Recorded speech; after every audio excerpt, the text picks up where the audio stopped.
It had a driveway that ran straight through the middle of it, out to the road, so you could come in and come out. It had a big wall across the back to separate it. This terrace was much bigger, and we came with two little tiny boys and we needed somewhere safe for them to play, so we needed to make an enclosed space quite quickly. We had a goal in the corner, we had a climbing frame, we wanted somewhere we could grow vegetables and somewhere that we could sit as a family and have food close to the house. The work was done, again, sort of supervised by Caroline Egan, the lady from Holly Lodge Estate, with some local contractors. I've always wanted a herbaceous border, which is a very difficult thing to achieve in London because of clay, but also the sort of aspect we've got north facing. So that's been something I've wanted to do, and then the garden's just evolved over the years.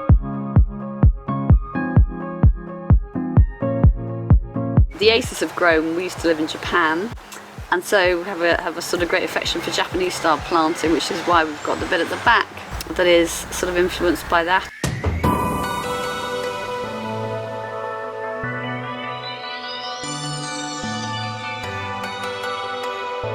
I met my husband in Japan. We met when we lived there, and it was the aces in the parks that I really loved, the way they come out, and they've got such beautiful spring foliage, and they're pretty in the summer and the extraordinary autumn colour they have. So we have about half a dozen different ones that actually are getting about, they're almost peak now. They'll be a bit too big in a year or so's time, but they're beautiful at the moment.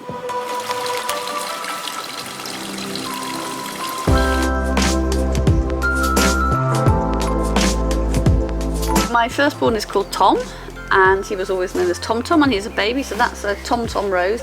I have a lot of sentimentality, so those are my grandmother's lilies of the valley. Those are her lilies of the valleys that have come with me.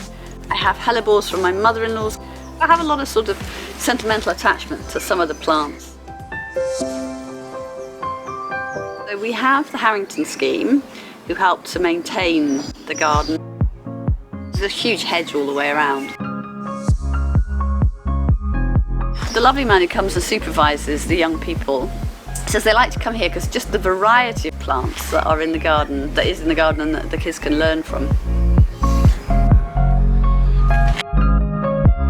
My husband and I have a long-running debate about the lawn. I would probably quite like to get rid of it, but we have a dog who loves to play on it. It's quite difficult to keep a good lawn. It's not great from an ecological point of view, and I'm desperate to grow more vegetables, but this garden again isn't conducive, which is why I'm sort of so keen for my allotment slot to come up. It's been a huge lifeline as we've been locked up or locked down. I've been at home, working at home since March last year. Used to work out the house 5 days a week, and I've been working at home, so I've been quite confined compared to my normal day-to-day life, and it's just been great to have something to do. And I've been in here, you know, pottering around for that hour's commute has become an hour in the garden, and that's just been a lifeline, really.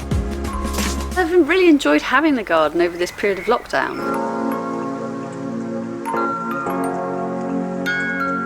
I think it's just something that's evolved with us as a family. As we bought the house when the younger son was a babe in arms, and it's grown, and it's been great that the garden has evolved with us, and it's just been a really happy place for us.